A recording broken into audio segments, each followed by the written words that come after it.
नमस्कार। ज्योतिष विद्यासागर में आप सभी का प्रणाम है, स्वागत है मित्रों। आज मैं आपको एक नई चीज़ बताऊंगा।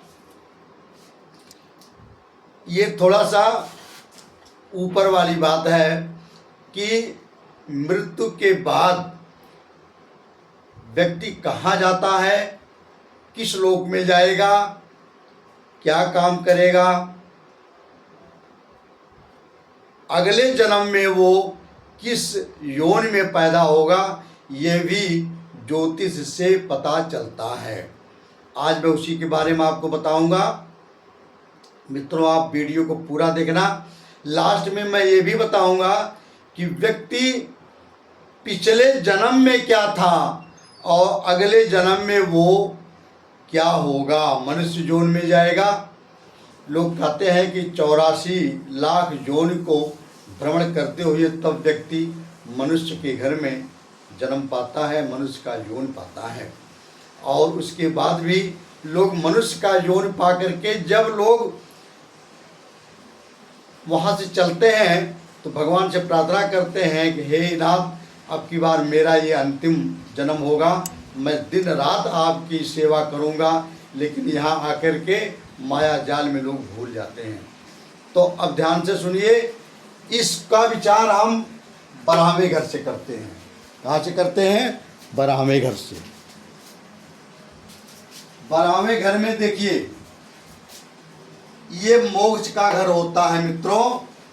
कुंडली का बराहवा घर मोक्ष का होता है। अब ध्यान से सुनिए, अगर मरण के बाद की अवस्था क्या होती है, बराहवे घर में जो ग्रह बैठा हो या अगर कोई ग्रह बैठा नहीं है तो बराहवे घर की जो राशि होती है उससे हम विचार करते हैं। बराहवा घर जिस नवांश में गया हो, उस नवांश में जो ग्रह बैठा हो उनसे हम विचार करते हैं। बराहवे घर का स्वामी जिस ग्रह या जिन ग्रहों से संबंध बनाता हो उनसे भी हम विचार करते हैं। जैसे मान लीजिए, एक मिनट मैं एक नवांश कुंडली भी आपको बना देता हूँ। ये देखिए, आपको ये दिख रहा होगा।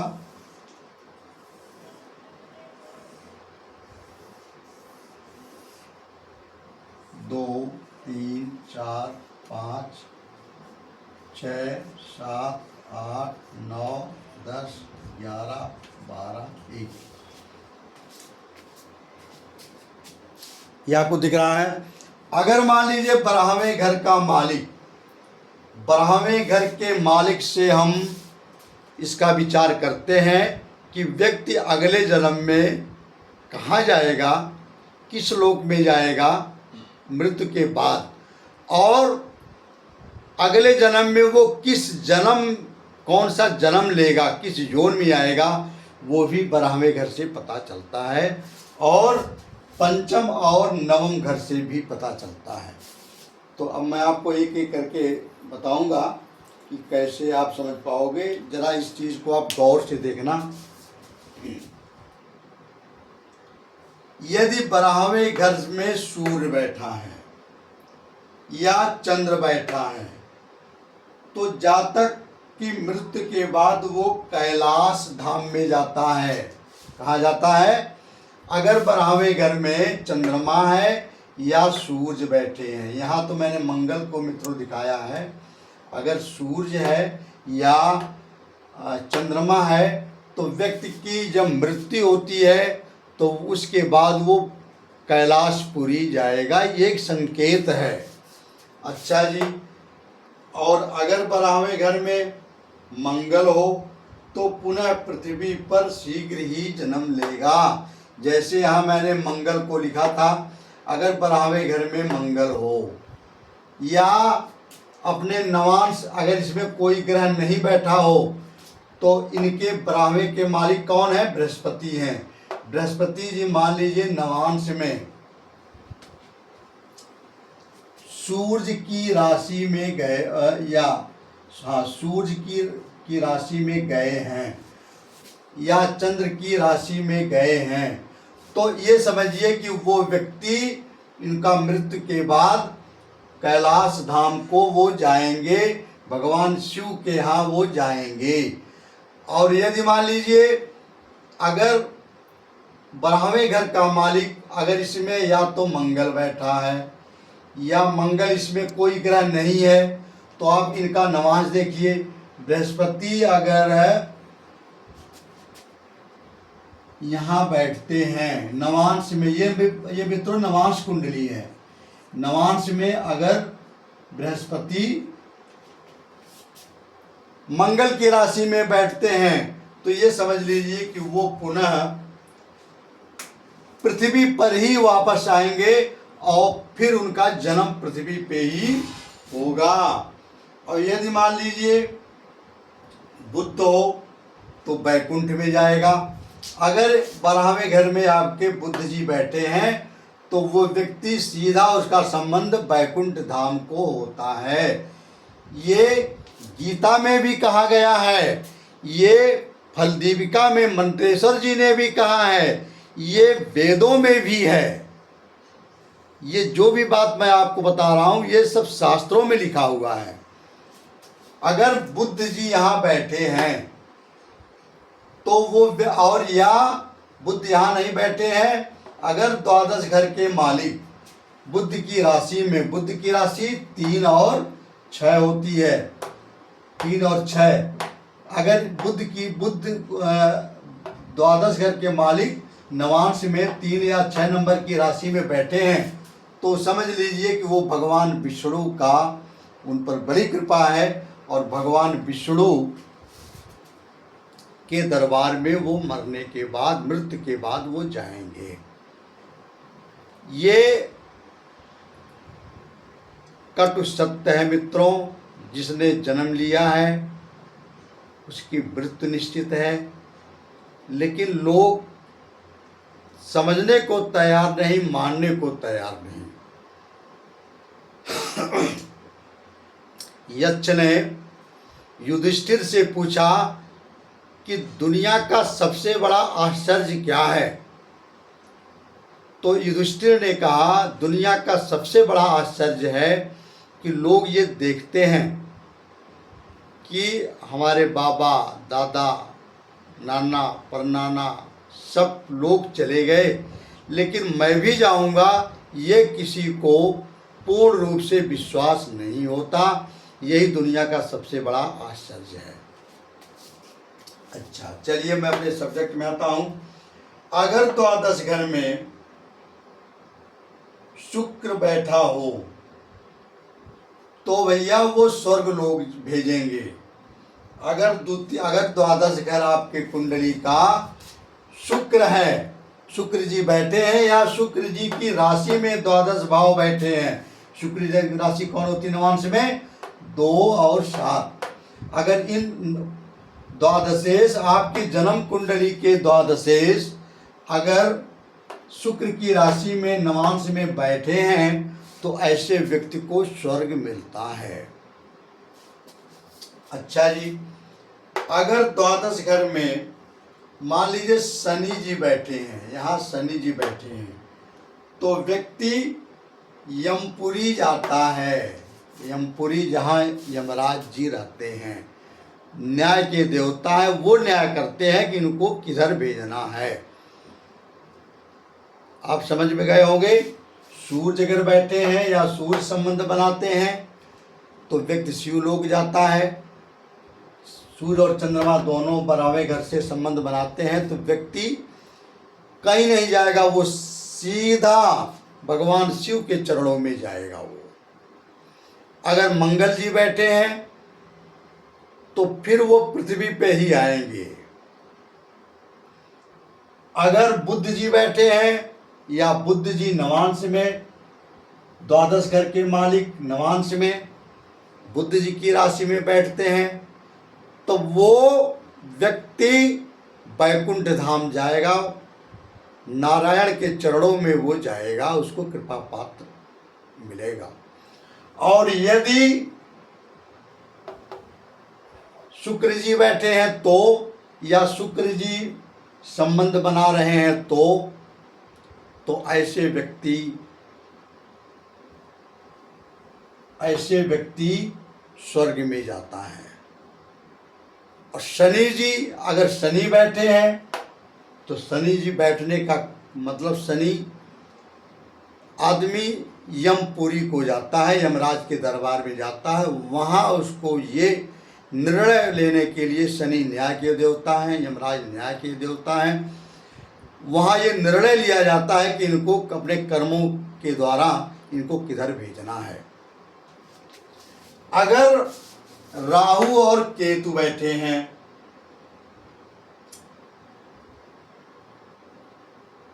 अगर मान लीजिए राहु बैठे हैं तो दूसरे द्वीपों में, जैसे हम लोग एशिया महाद्वीप में हैं, अगर राहु बैठे हैं तो वो दूसरे द्वीप में उनका जन्म पुनः पृथ्वी पर ही होगा।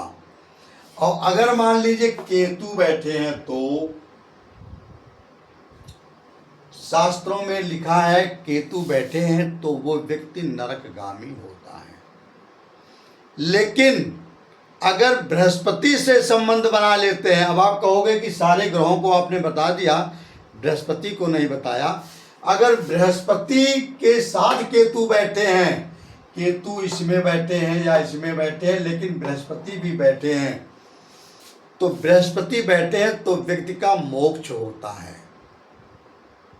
बृहस्पति अगर आपके 12वें घर में बैठे हैं तो व्यक्ति का मोक्ष होता है। या नवांश में अगर बृहस्पति से संबंध बनाते हैं, आपकी जन्म कुंडली के द्वादशेश अगर बृहस्पति की राशि में बैठते हैं, बृहस्पति की राशि कौन होती है? 9 और 12, 9 और 12 अगर इनमें संबंध बनाते हैं नवांश में तो व्यक्ति मोक्ष को प्राप्त होता है। अब अगला निर्णय है, अगले जन्म का विचार 12वें घर में बताया गया।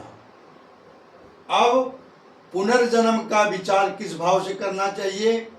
पुनर्जन्म का विचार 9वें घर से करें। ये 12वां घर तो हो गया मोक्ष का, व्यक्ति मरने के बाद, मृत्यु के बाद जाएगा कहाँ, लेकिन अगले घर का, अगले जन्म का विचार हम आपकी कुंडली से, जन्म कुंडली से 9वें घर से करते हैं।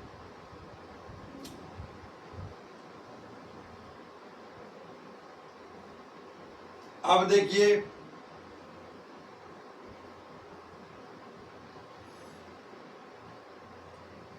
यदि मान लीजिए उस लोक में कुछ समय के बाद, मान लीजिए ये लोग शिव धाम गए, विष्णु धाम गए, कोई बैकुंठ धाम गया, तो पूर्ण के क्षीण होने के बाद फिर उनकी दशा क्या होगी? गीता में लिखा गया है, क्षीणे पूर्णे मध्यम लोका विशंति। गीता के इस कथन के अनुसार पूर्ण जब क्षीण हो जाता है तो वो पुनः व्यक्ति पृथ्वी पर जन्म लेगा। और कहाँ जन्म लेगा, कैसी अवस्था में जन्म लेगा, इस प्रकार का विचार हम पंचम भाव से करते हैं। किस भाव से करते हैं?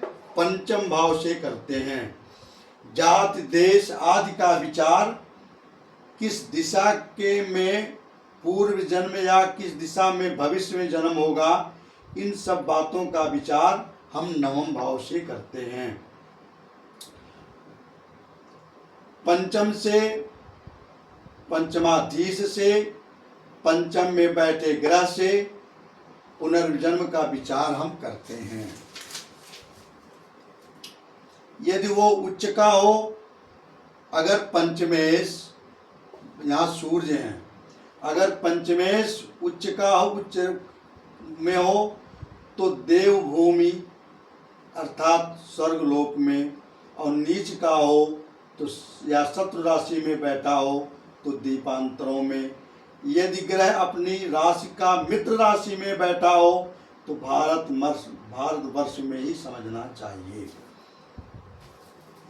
अब आपको मैं एक चीज़ यहाँ बताता हूँ, अगले जन्म का विचार हम मान लीजिए यहाँ व्यक्ति गया, उसका पूर्ण जो है क्षीण हो गया, जब तक था तब तक तो वो मौज किया, उस जब पूर्ण क्षीण होती है तब पंचम भाव से हम देखते हैं।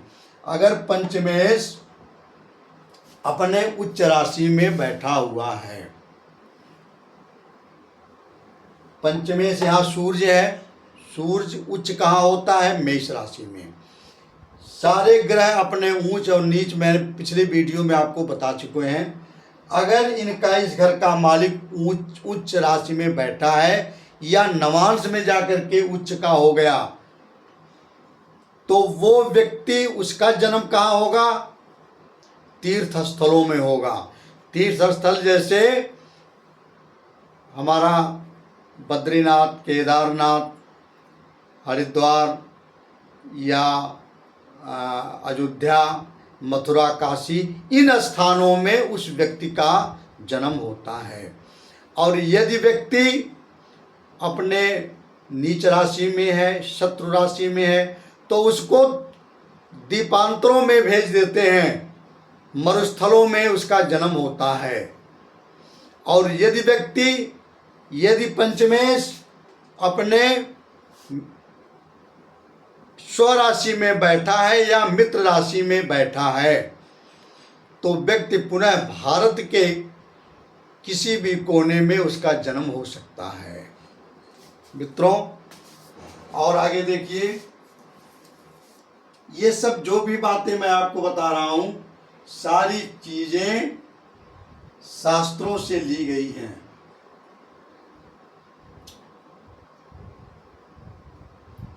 अच्छा, यदि पंचमेश उस राशि में हो जो लग्नेश की उच्च राशि है अथवा लग्नेश की स्वराशि है, तो जातक पुनर्जन्म के बाद मनुष्य ही होगा।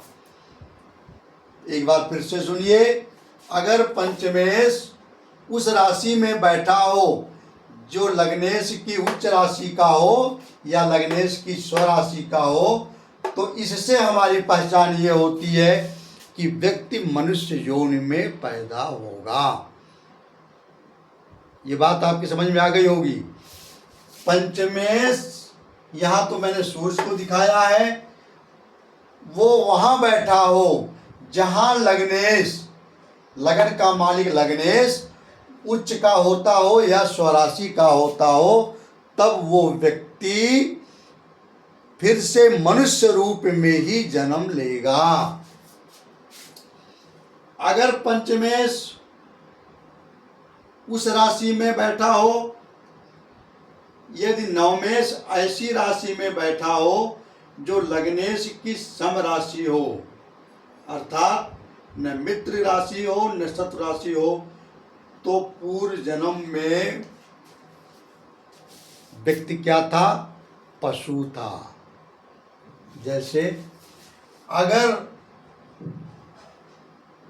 पंचमेश उस राशि में बैठा हो जिस राशि में नवमेश बैठे हैं, नवमेश सम राशि में बैठे हों, न वो सम राशि कौन होती है? न शत्रु की राशि होती है न मित्र की राशि होती है, उसको हम सम राशि बोलते हैं। ग्रहों की नैसर्गिक शत्रुता मित्रता भी मैंने वीडियो में बना रखी है, उसको आप देख लीजिए कि सम राशि कौन कौन सा ग्रह कहाँ कहाँ होते हैं। तो अगर पंचमेश नवमेश के नवम भाव के जो आपके मालिक हैं सम राशि में बैठे हैं, तो इसका मतलब ये है कि वो व्यक्ति पिछले जन्म में पशु के योनि में उसका जन्म हुआ था। भाई, ये आप लोगों सभी लोगों को विश्वास है कि नहीं कि इस जन्म व्यक्ति का जन्म बार बार होता है? तो पिछले जन्म में भी कुछ रहे होंगे, अगले जन्म में भी कुछ रहेंगे, तो ये हम इस पर हमें पूर्ण विश्वास मानना चाहिए। अच्छा जी, और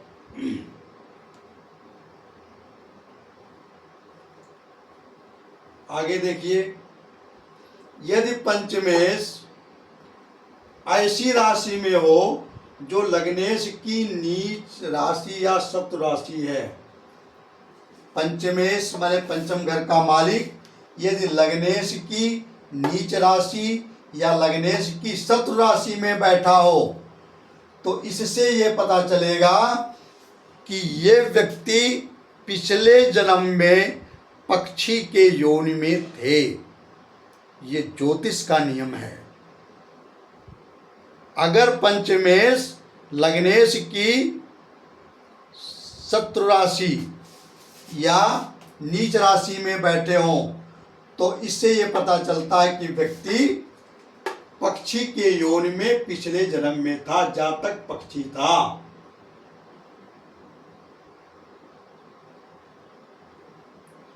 और एक चीज और देखिए, यदि पंचमेश ऐसी राशि में बैठे हों जो लग्नेश की नीच राशि हो,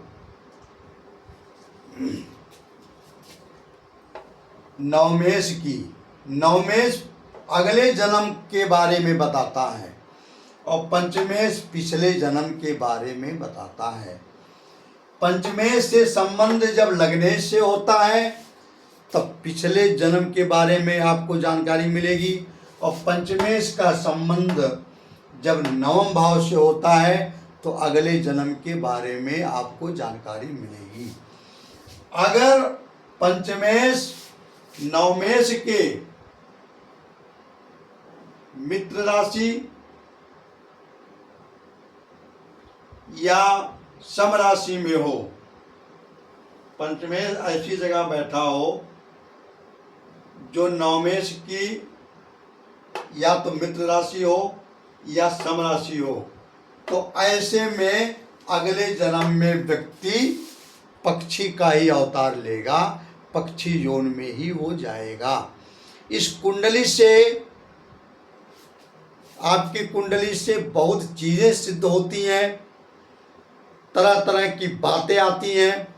इससे हमें यह पता चलता है कि हमारे पूर्वज अगले जन्म में कहाँ जाएंगे और किस जोन से आते हैं। ठीक है मित्रों, और देखिए,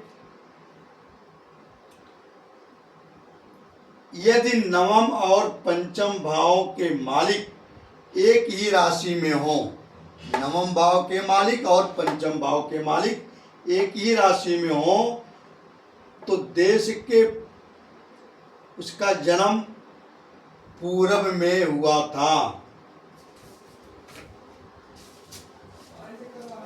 यदि ये दोनों नवम और पंचम के मालिक समान बली हो तो पुनर्जन्म एक ही जात में था। अगर पंचमेश और नवमेश दोनों बली हो तो ये समझ लीजिए कि हम पिछले जन्म में मनुष्य ही थे। इसका मतलब ये है। और आगे बताते हैं कि पूर्व जन्म का हाल नवमेश के वर्ण, गुण आदि जो विचित्र कथाओं के ग्रहों के माध्यम से हम जान सकते हैं। तो मित्रों, आज एकादशी है, कामदा एकादशी है।